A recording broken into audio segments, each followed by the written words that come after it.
Di sini ada di antara teman-teman semuanya yang sama seperti kami dulu waktu kami lagi promil, disuruh olahraga sama dokter, akhirnya apa? Mulai deh berdalih teman-teman semuanya, "Wah, saya ini nggak ada waktu deh kalau olahraga deh, saya itu pulangnya aja malam kerjanya, berangkatnya aja pagi, Senin sampai dengan Sabtu full, Minggu nanti saya di rumah juga kerja lagi."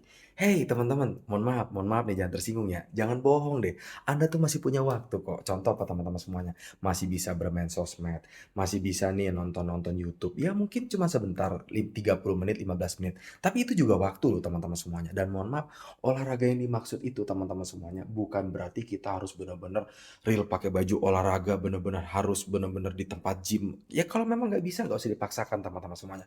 Karena saya juga dulu begitu teman-teman. Akhirnya apa yang saya lakukan teman-teman semuanya? Wah lagi sibuk nih. Ya udah pas sudah bangun pagi, sempetin deh paling nggak 30 menit lah teman-teman semuanya. 30 menit muter aja tuh di depan rumah tuh teman-teman, kan ada halaman tuh ya. Muter aja di situ, muter aja di komplek teman-teman semuanya. Yang penting kan apa olahraga 30 menit sampai 50 menit udah cukup karena itu udah ngebuat hormon kortisol kita udah keluar. Akhirnya apa teman-teman semuanya?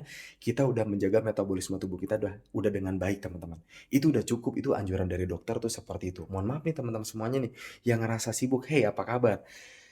Presiden kita aja, Pak Prabowo Subianto aja teman-teman semuanya, ini nyangkut ke presiden ya teman-teman ya. Itu aja beliau aja masih sempat berenang teman-teman. Beliau aja yang ngurusin negara aja bisa, masa kita yang ngurusin untuk punya keturunan doang, kita udah menyerah.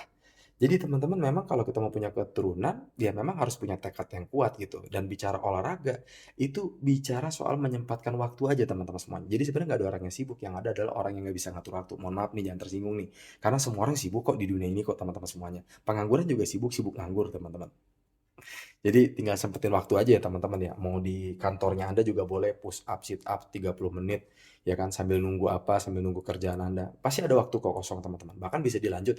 Nggak bisa 30 menit langsung, 15 menit dulu teman-teman. Saya dulu juga seperti itu teman-teman, kurang lebih seperti itu. Terakhir dari saya teman-teman sebagai penutup ya, teman-teman saya juga dulu usaha macam-macam, tapi alhamdulillah teman-teman semuanya, semua itu saya tidak merasa sia-sia. Karena kenapa? Dari mulai saya olahraga, dari mulai saya melatih diri saya untuk disiplin, lama-lama jadi kebiasaan. Dan kebiasaan itulah yang membuat saya beruntung teman-teman. Karena kenapa? Karena waktu itu ada salah satu teman saya sharing kepada saya, dia cerita dia dulu mandul dan dia bisa punya keturunan. Dia akhirnya merekomendasikan kepada saya sebuah herbal khusus yang akhirnya saya minum teman-teman. Saya beli sama dia jujur agak lumayan mahal, tapi Masya Allah, gara-gara chattingan saya dengan beliau, saya dikasih produk itulah akhirnya saya bisa punya keturunan. Padahal saya dulu mandulnya 4 tahun teman-teman. Saya nggak kebayang kalau saya dulu nggak beli herbal itu sama dia, ya mungkin sampai detik ini saya masih nggak punya keturunan teman-teman semuanya.